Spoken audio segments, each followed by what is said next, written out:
Umakay si Vladimir Putin dahil sa panganib sa paligid. Si Putin ay isa sa napakayamang pangulo sa buong mundo na may estimated net worth na $40 billion. Bukod pa, ang iba't ibang ari-arian na meron siya sa iba't ibang lugar. Si Putin din ang responsable sa digmaang di matapos-tapos sa pagitan ng Russia at Ukraine. Kaya naman dahil sa angking yaman at mga taong may galit at interest kay Putin, paano nga ba iniingatan ng Pangulo ng Russia ang sarili kapag ito ay lumalabas? Ano-anong klase ng sasakyan kaya ang kanyang dala-dala? Mga kakaibang sasakyan ni Vladimir Putin? Yan ang ating aalamin.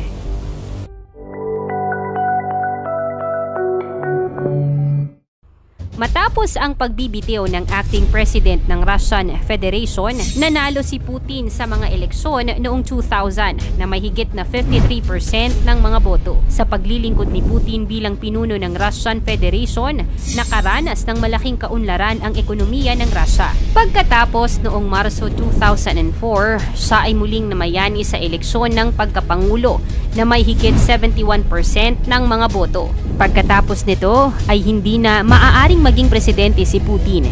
Kaya naman binago niya ang konstitusyon upang magkaroon ng 2 karagdagang sesyon ng pagkapangulo na may 6 na taon kada sesyon.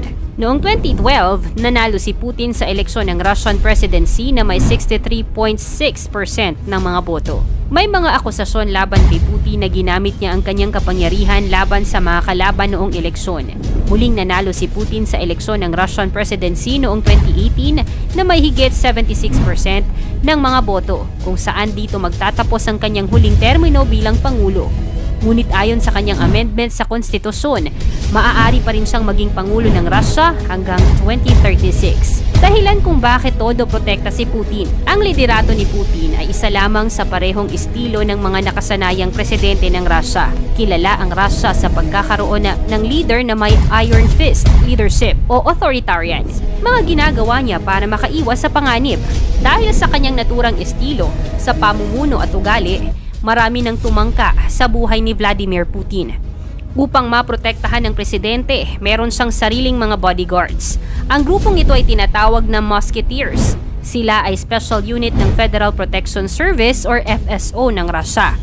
Ang kanyang mga bodyguard ay may daladalang mga bulletproof briefcase at mga high-powered pistol. Bilang karagdagang proteksyon, meron din itong look-alike stand-ins upang maiwasan ang mga biglaang pag-atake sa presidente. Maging sa pagkain, maingat din si Putin. Meron pa itong food taster upang masigurong walang laso ng kinakain ito. Kahit saan pumunta si Putin, sinisiguro nila na ito ay natiyak na ligtas bago pa papuntahin ang presidente. May mga jamming devices din ito upang maiwasan ang pag-detonate ng mga bomba.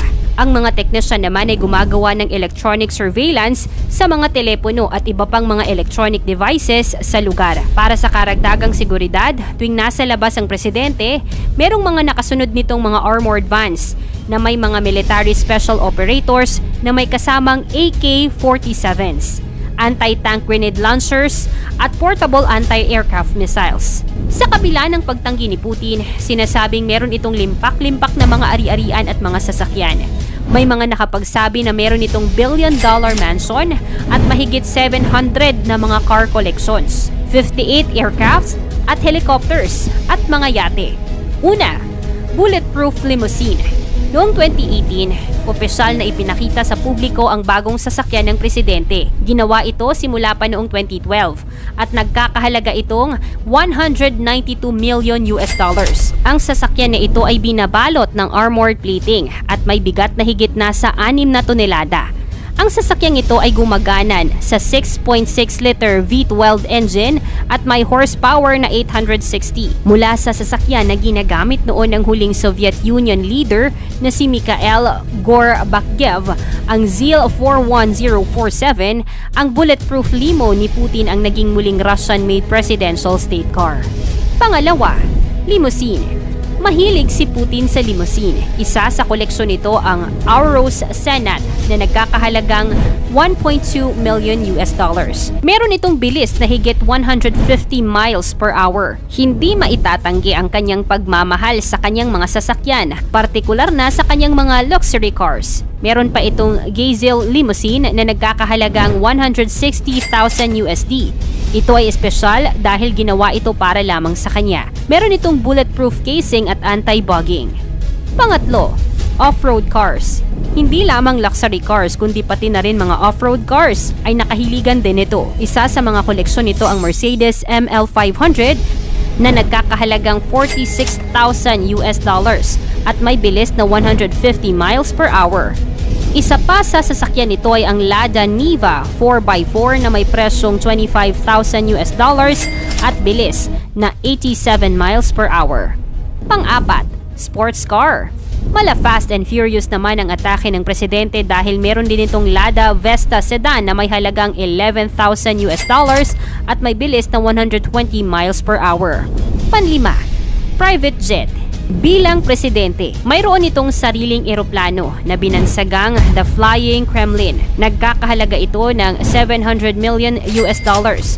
Sa loob nito, meron itong ingranding mga kwarto, sariling gym, malalaking meeting rooms, bar na may mamahaling inumin at mga gold-plated toilet. Para naman sa seguridad ni Putin, palagi itong may kasabay na tatlong magkakamukhang eroplano upang hindi malaman kung nasaan ang eksaktong lokasyon ng presidente. Isa pa sa pinakamatibay na sasakyan nito ay ang IL-80 Max Dome. Dinisenyo ito na kayang malampasan kahit ang biglaang nuclear attack. Binansagan itong Doomsday Plane.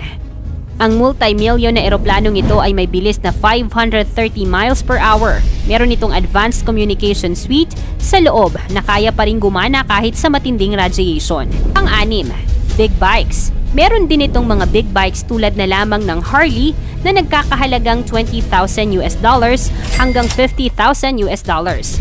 Sinasabing meron din itong kinabibilangan na motor group na tinatawag na Nightwolves. Pampito, yacht. Ang pinakasikat na yate ay ang Scheherazade. Ito ay sinasabing pagmamay-ari ni Putin. Nagkakahalaga itong 700 million US dollars. Mayroon itong dalawang malalaking helicopter decks, mga gym at gold-plated bathroom. Meron itong 6 na palapag na may engranding dining room, spa, Turkish bath, sauna, cryotherapy chamber at hydro massage. Malaki ang impluwensya ni Vladimir Putin.